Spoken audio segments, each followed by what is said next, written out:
ଆଜ୍ଞା ଟିକେ ପରିଚୟ ଦିଅନ୍ତୁ। ମୁଁ ରାଜେଶ କୁମାର ମିଶ୍ର, ପୁରୀ ଜିଲ୍ଲା କଂଗ୍ରେସ ସଭାପତି। ଆପଣଙ୍କୁ ବର୍ତ୍ତମାନ ରାଜ୍ୟ ସରକାର ଯେଉଁ ଏ ରାଜ୍ୟ କଂଗ୍ରେସ ପକ୍ଷରୁ ବର୍ତ୍ତମାନ ପ୍ରଦେଶ କଂଗ୍ରେସର ପୁରୀ ଜିଲ୍ଲା ପ୍ରଦେଶ କଂଗ୍ରେସ କମିଟିର ସଭାପତି ଭାବେ ଗ୍ରହଣ କରାଯାଇଛି, ତ ଆପଣ କାର୍ଯ୍ୟପନ୍ଥା କିଭଳି କରିବା ଆଶା ରଖିଛନ୍ତି? ଦେଖନ୍ତୁ, ମୁଁ କମ୍ ଦିନ ଭିତରେ 26 ତାରିଖରେ ଏ ନାମ AICC ତରଫରୁ ଘୋଷଣା କରାଯାଇଛି ମୋତେ ପୁରୀ ଜିଲ୍ଲା କଂଗ୍ରେସ ସଭାପତି ହିସାବରେ।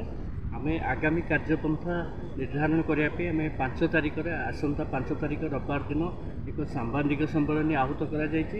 ସେଠି ଆମେ ବିସ୍ତୃତ ଭାବରେ ଆମର କ'ଣ ଆଗକୁ କାର୍ଯ୍ୟପନ୍ଥା ରହିବ ଆମେ ସମସ୍ତଙ୍କୁ ସେଇ ଇଏ ସଭା ମାଧ୍ୟମରେ ଆମେ ସମସ୍ତ ସାମ୍ବାଦିକ ବନ୍ଧୁମାନଙ୍କୁ ଏବଂ ପୁରୀର ବିଶେଷ କରି ପୁରୀ ଜିଲ୍ଲା ଜନସାଧାରଣଙ୍କୁ ଆମେ ସୂଚେଇବୁ 5 ତାରିଖ ଦିନ।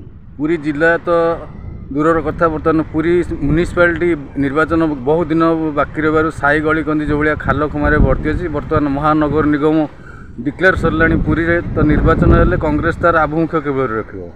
ଦେଖନ୍ତୁ, ପୂର୍ତ୍ତମନ୍ତ୍ରୀ ଆପଣମାନେ ଶୁଣିଥିବେ ଯେ ପୂର୍ତ୍ତମନ୍ତ୍ରୀ କହିଥିଲେ ଯେ ସାରା ଓଡ଼ିଶାର ଯେକୌଣସି ରାସ୍ତାରେ ଖାଲଖମା ରହିଛି ତାକୁ ଦଶହରା ପୂର୍ବରୁ ସପ୍ତମୀ ପୂର୍ବରୁ ତାକୁ କରାଯିବ। କିନ୍ତୁ ଆପଣ ଠିକ୍ କଥା କହିଛନ୍ତି, ସେହି ଖାଲଖମାରେ ଆମର ଏହି ସହର ଭରି ରହିଛି ଏବଂ ମହାନଗର ପାଇଁ ଆମେ ଏକ ବିସ୍ତୃତ କାର୍ଯ୍ୟପନ୍ଥା ମହାନଗର ନିର୍ବାଚନ ମଣ୍ଡଳୀ ପାଇଁ ଆମେ ପ୍ରସ୍ତୁତ କରିଛୁ, ଯାହାକୁ ସବିଶେଷ ଭାବରେ ଆଗାମୀ 5 ତାରିଖ ପରେ ତାକୁ କାର୍ଯ୍ୟକ୍ରମ ହାତକୁ ନିଆଯିବ ଏବଂ ୱାର୍ଡ଼ ସ୍ତରରେ ବୁଥ ସ୍ତରରେ କମିଟି ଗଠନ କରାଯିବ ଏବଂ ମହାନଗର ନିଗମକୁ ଅତି ସଫଳତାର ସହିତ ଆଗକୁ କେମିତି ଲଢ଼ାଯିବ ସେ ବିଷୟରେ ଆମର ଚେଷ୍ଟା ରହିବ।